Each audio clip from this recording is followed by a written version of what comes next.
Welcome to the Capital News. I am your host, Alex Karitis. Today is Monday, May 3rd, 2021. Thank you so much for joining me. Hope you all enjoyed the weekend. Title of today's podcast, Priced Out of Housing. We're going to take the time to read an article out of Business Insider. There are several of them circulating throughout the internet today on this topic of being priced out of housing. And this is just continuing the thread of the narrative of lumber prices and other building materials that continue to skyrocket and just having these downstream effects on all of these various markets. And millennials, that is the generation that might suffer the most. Gen Z, maybe not so much, but they're going to be affected by this as well. And our policy officials, they can't connect the dots. They can't figure it out that the policies that they have been implementing over the past year and continue to do so are the causal effects. Not correlation, they are the causal effects. When you print this money out of thin air, this is what happens. Printing money, expanding the money supply is inflation by definition. Now, to the layman, they like to say, well, it's an increase in prices. Well, you're seeing that too. That's the effect of inflation. That is the effect of increasing or inflating the money supply. And we're going to get to it here because this all ties in with what Uncle Sam did, all that funny money that they gave you, all that sit down and shut up money. We're going to see exactly where it goes. And a lot of other people like to put it as, well, okay, well, this is inflation. It's too much money chasing too few of goods. And that's another way of looking at it. That is another way of looking at it. That is why we continue to see upward price pressure on so many commodities. Yes, there are supply shortages. Yes, there are supply chain disruptions that are continuing due to the trade wars before COVID-19. And then obviously because of the restrictions and the shutdowns globally, you continue to have a lot of supply chain disruption. So you have this double, triple whammy that has been in effect for a long time. And the argument by at least the Federal Reserve and company is all of this is just simply going to be transitory. We will get back to quote-unquote normal, even though normal was insane, completely unsustainable. But that's what they're trying to get back to. And they're just going to say, okay, we're just going to have to deal with some of these base effects. Everything was so weak and numbers were so low last year, so things might look a little bit higher this year, but that's just going to be transitory. And we have an inflation target here at the Fed of 2%. Well, we've been below 2% for several years. This is, of course, hogwash, but these are the numbers. This is the official data that comes out. So we've been below 2%. So it's okay if we run hot, meaning above 2% for a little bit, and it'll sort of be symmetrical, and we'll be perfectly fine with that. How do they know inflation is going to be transitory? They don't know. They told us that subprime was going to be contained. Okay, that was Ben Bernanke. Subprime was going to be contained. It wasn't. It was systemic. It was global. Okay, so much for that analysis and forecast. Janet Yellen saying there will never be another financial crisis in her lifetime. Well, Dingbat has now been promoted to the Treasury Secretary. So congratulations, Dingbat. And now she's out there saying that all of this spending is not going to cause inflation. It is not going to be inflationary because it's spread out over time. Ladies and gentlemen, this woman, our Treasury Secretary, Janet Dingbat Yellen, could not forecast that she would hit water if she fell out of a boat. That is how bad these people are. And of course, she got paid hundreds of thousands, millions of dollars in aggregate once she left her post because she was the former chair of the Federal Reserve before Jay Powell. She went on a speaking tour to all of the banks and financial institutions that she used to regulate as the chair of the Federal Reserve. But there's no conflicts of interest. Have you ever seen this woman? Have you ever heard her voice?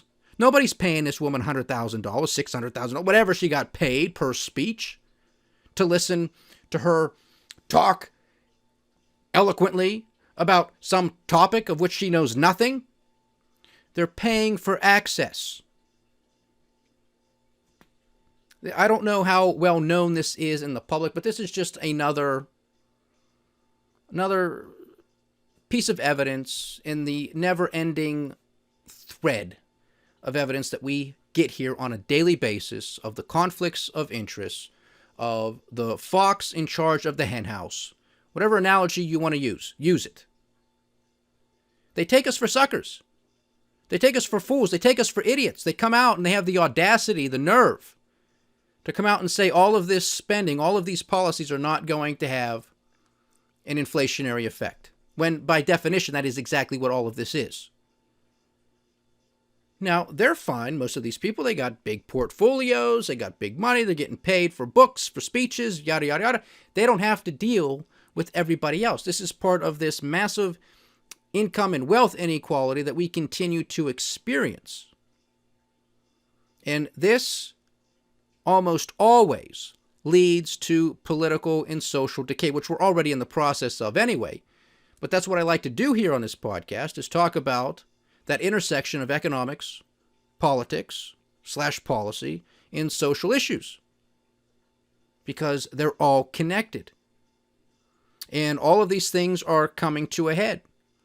And I think we already would have been there with a lot more attention, as much as there already is in this country, and more is building. I think we already would have come to this eruption, if you will, had it not been for this massive spending and printing operation to fill the void, to give people their sit down and shut up money.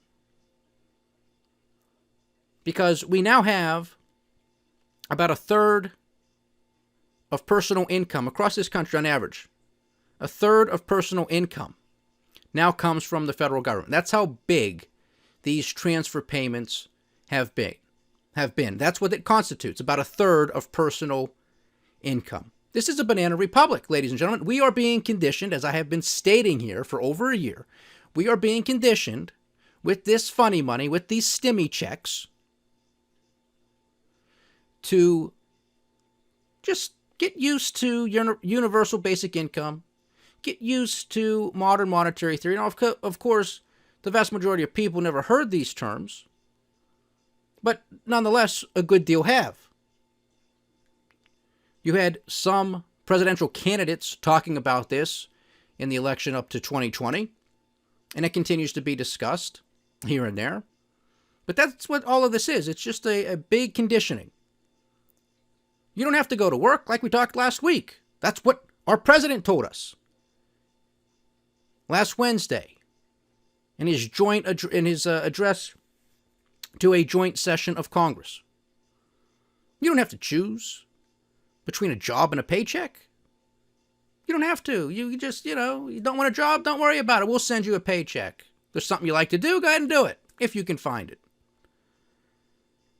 Unbelievable. But getting back real quickly to the CPI figure, inflation, that's calculated by the Bureau of Labor Statistics. This would have been another fantastic question to ask Jay Powell. I don't think I've heard anybody ask him this question, at least not yet, but I hope it gets asked. We were lucky last week. The journalists, the financial media, was finally starting to press Jay Powell a little bit, because I just think the environment is so absurd, it's so obvious that you cannot not ask these types of questions. You have to push him finally, okay? But one other question that I would love to hear him answer, or just to see his facial expression, is to ask him, hey, Mr. Chairman, you said a few months ago when the official unemployment rate was at 6.3%, you said, we don't think that's actually correct. We think it's the real unemployment rate is closer to 10%. Now, I said at the time, that's big news, because the Federal Reserve rarely, if ever, comes out and questions official government statistics. Okay? And that's why I continue to bring this up to the audience, because to me, that's big news. That's something to pay attention to. And it goes to show that they are trapped, that they just need to continue to spin their web of lies to continue to justify their narrative. And their narrative is to continue to print more money at any cost. So Mr. Powell the Bureau of Labor Statistics also calculates CPI, inflation. If we're not to trust them with the unemployment rate, then why are we to trust them with the inflation figures? Aren't you really just cherry-picking data to fit a narrative? And what narrative are you trying to spin here? I would just love him to take a stab at that question, and I would hope somebody would ask that question. Because again, it's commonsensical. It's not disrespectful in any way. That's just an observation. This is what the man has said. So it's in the same department, same bureau. They calculate one thing, you say it's wrong. What about the other? And this week, this Friday is going to be the first Friday of the month, so we will get the official jobs report for the month of April. And don't forget, last Thursday, when we do our traditional data dive, and we look at the initial jobless claims figure, well, we still have about 16.6 million Americans claiming some form of unemployment insurance, which gives us a de facto unemployment rate of about 12%, which is double the current rate, which is currently at 6%. And we'll see what it comes down to or up to this Friday. That is a huge number.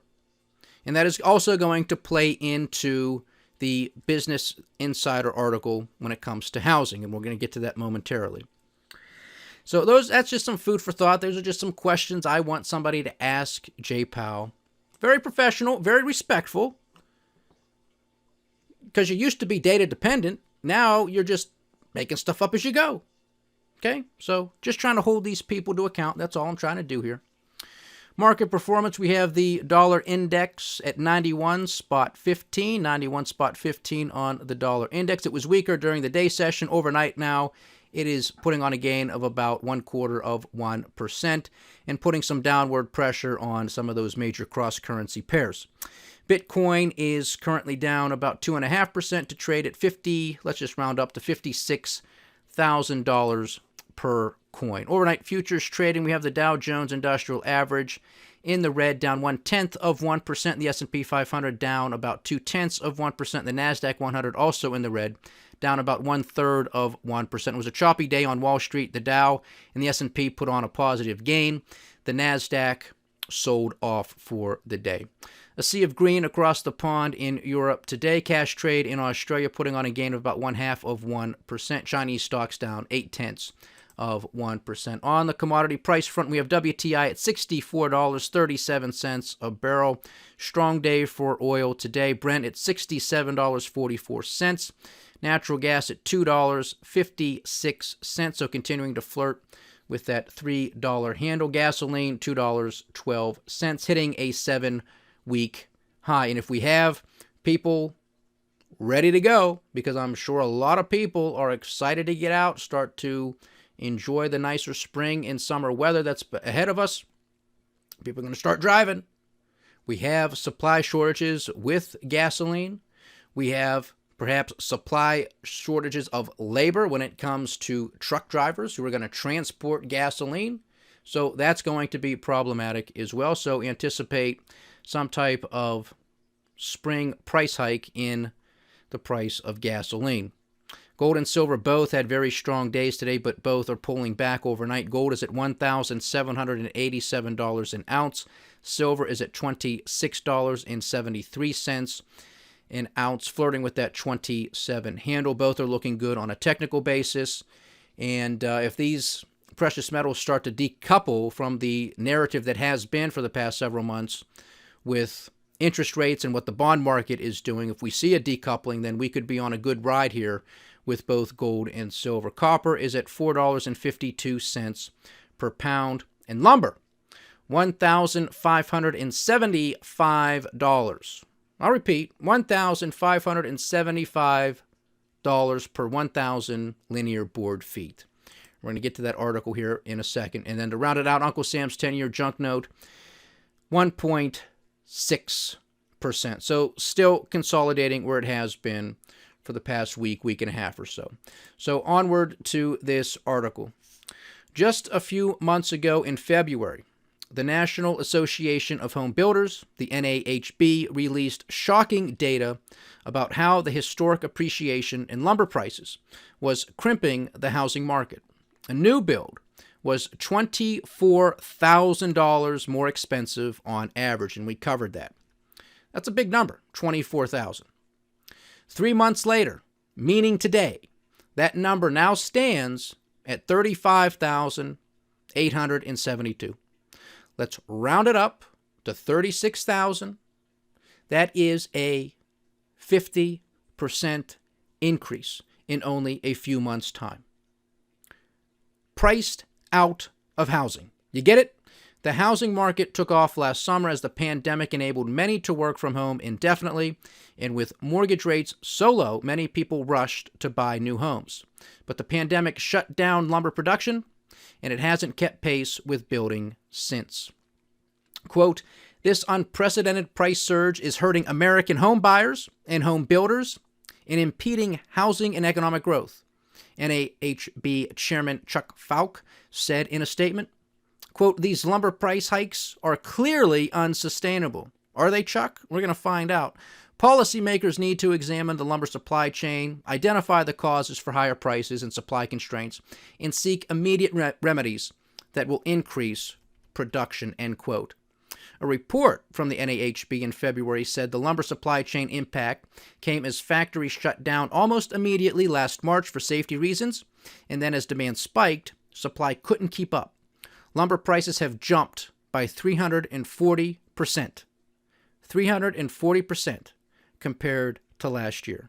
Say it with me, gang, but there is no inflation. That's what they tell us. Insider reported on March 26 that because lumber prices are so high, home builders have been building fewer homes and intentionally raising prices to keep up with the high demand for houses amidst the low supply of lumber. In addition, a report from Redfin, a real estate brokerage, found that the average home sale price hit an all-time record in March, increasing 16% year over year to $331,590. And with about 1 in 3 homes being sold for more than the asking price in the month of February.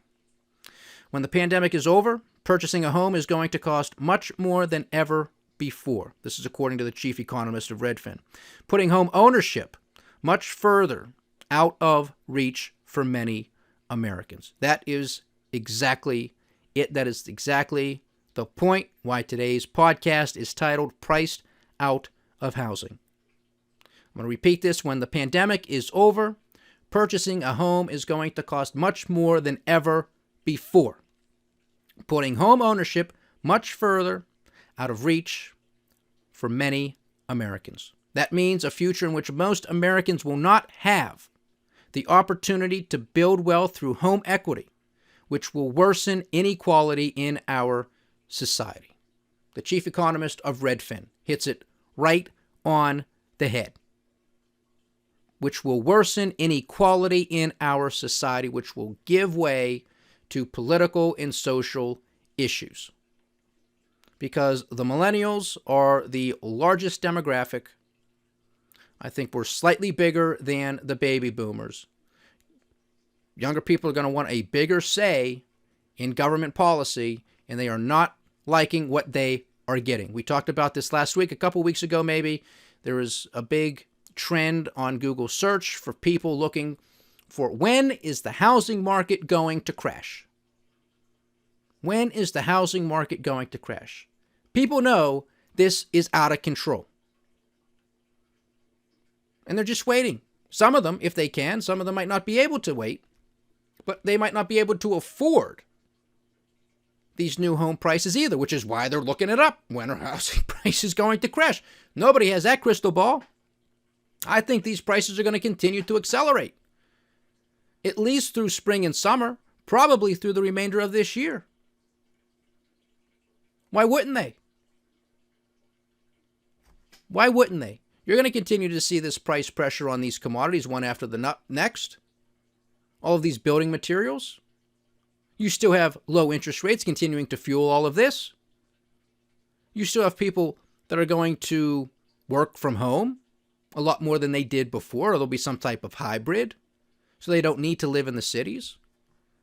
But even with that being said, just the fact that the price of lumber is up, it's increasing the value of other properties. So, for instance, the NAHB is also stating that because of this upward price pressure, you have apartments and landlords, property management companies, are going to be charging their tenants an additional $120, about $120 per month. Okay? Well, Uncle Sam just gave you a check for what, $1,200, whatever it was? There it is. Gone. Right away. You see how this works? There is no free lunch. I talked about this from day one, from the get-go.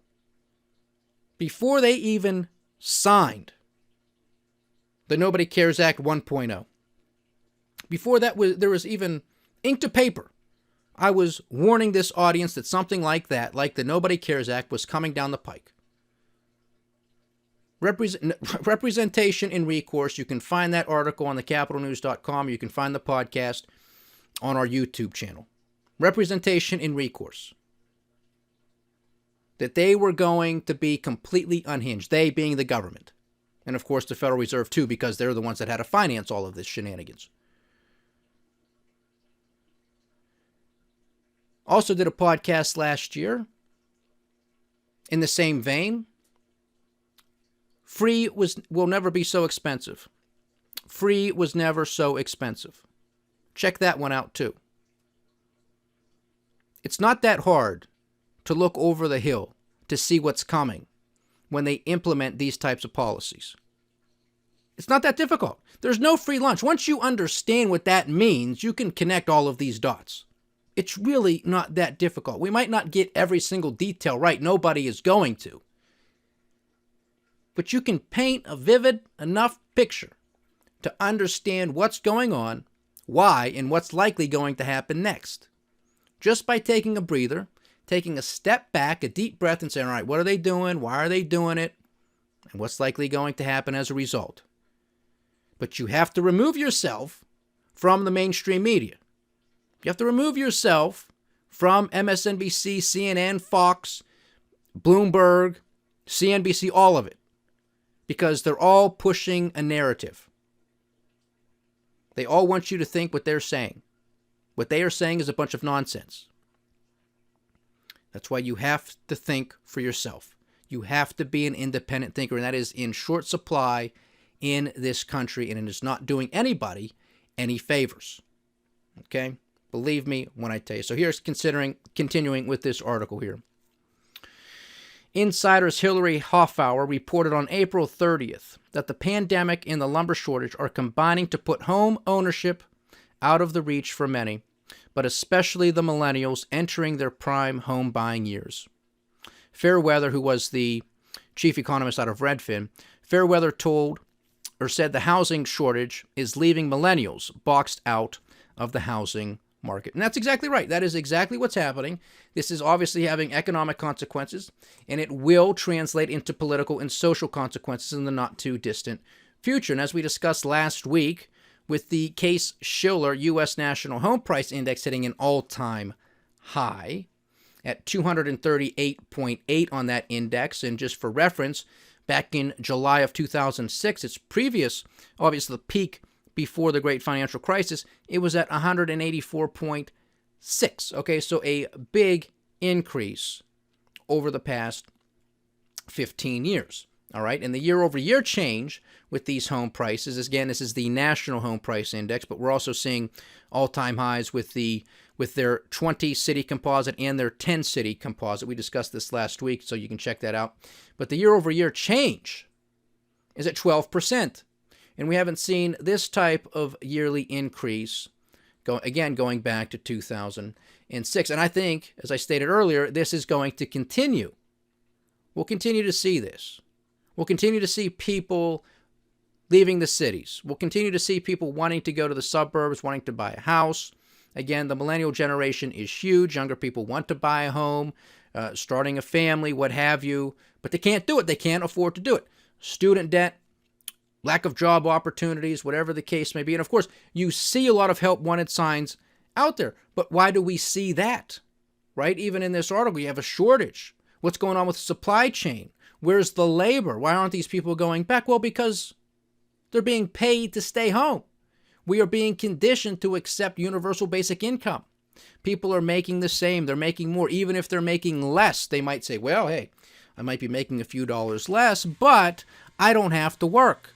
I don't like my job. I don't like my colleagues. I don't like the customers. I don't like the clients. I don't like my boss. I don't like the traffic. Blah, blah, blah, blah, blah.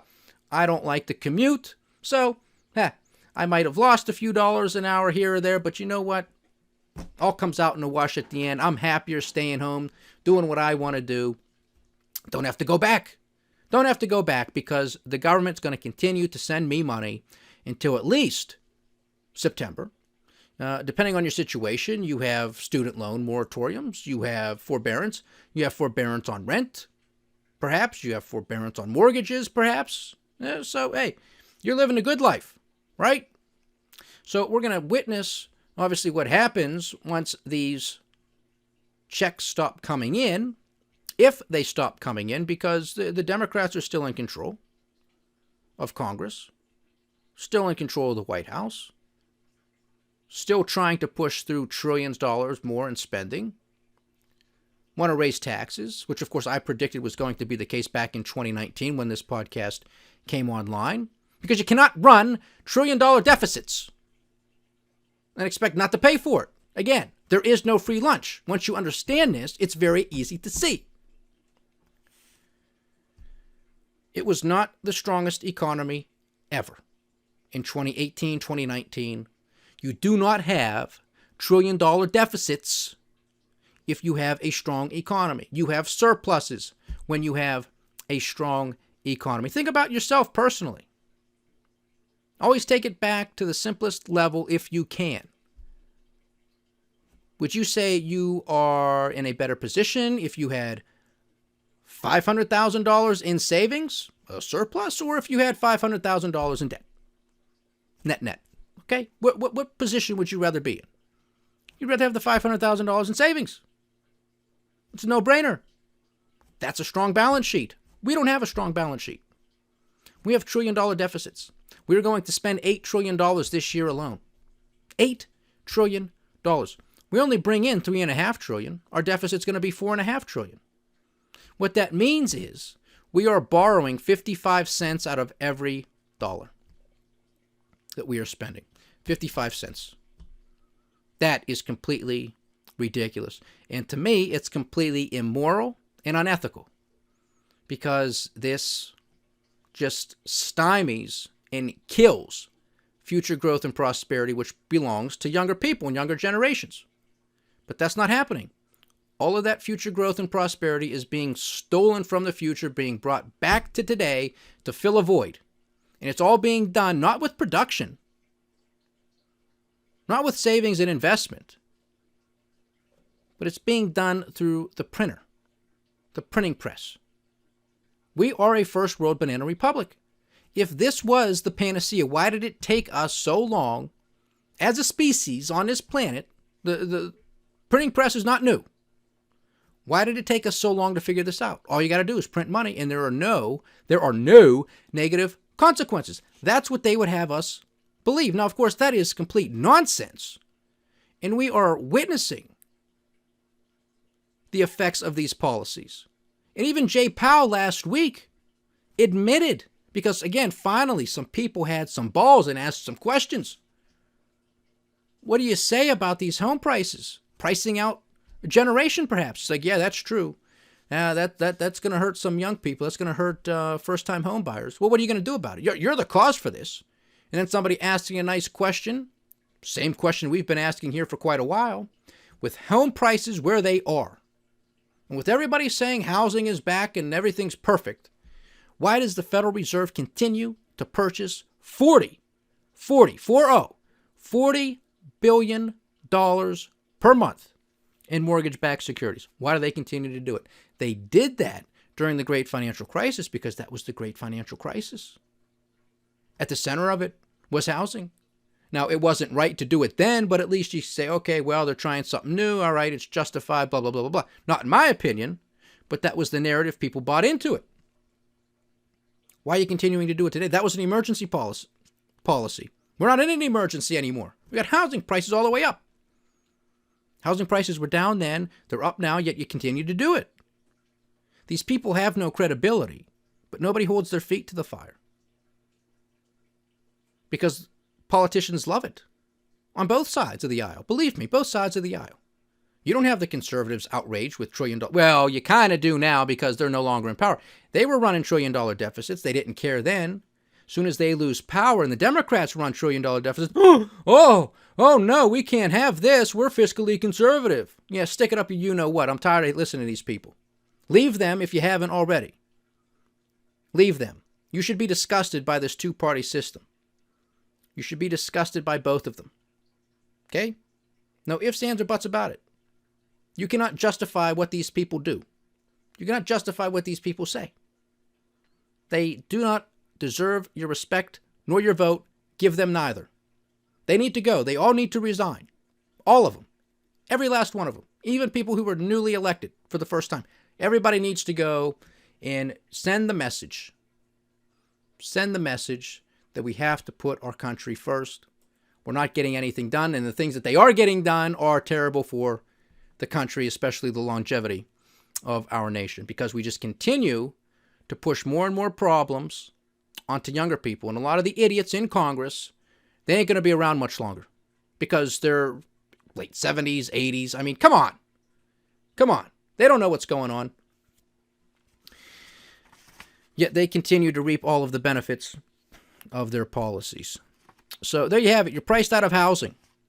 Younger people are dealing with the consequences of all of these fantastic policies that we're told are leading to the greatest economic recovery in human history. It's a bunch of nonsense. It's not how it works. We have these twin deficits. Our federal deficit, budget deficit, and our trade deficit. We're not producing stuff here in this country. That's why we're buying everything from overseas. But they're producing. Somebody else is producing. We're buying that excess production. And then they want to cheerlead that. And they say, oh, everybody's back. The consumer's back. Well, the consumer's back when they get a stimulus check. Then those numbers tank. Then Uncle Sam sends another stimulus check. And then the numbers go back up. Wow, couldn't figure that one out. What happens when you take all of this artificial liquidity away? The system implodes, folks. This is a game of smoke and mirrors. And just think of all of these poor people who have purchased these homes at these outrageous prices. And of course, people are contending with corporations. They're contending with pension funds, hedge funds, private equity. That's why where you're getting all these all cash buyers. But just think of all of these people who are just going to be completely wiped out once this housing market does revert to the mean, when it does come back down to a realistic level. I think that's still going to be a while away. But nonetheless, these people are going to be underwater. And we have that triple whammy underway right now that led to the Great Depression, that led to the dot-com boom and bust, and that led to the great financial crisis. So I just don't see any good way out of it. I want market forces to handle it. That's not going to be a pretty picture, but I think it'll be the most effective and efficient means of doing it. We just need leadership to sort of guide people and prepare them for what's happening, but that ain't going to happen either, unfortunately. But there you have it. That's the podcast for this Monday, May 3rd. Thank you so much for joining me. Stay diversified, stay vigilant, and stay with the Capital News. I'm Alex Koritis. Godspeed.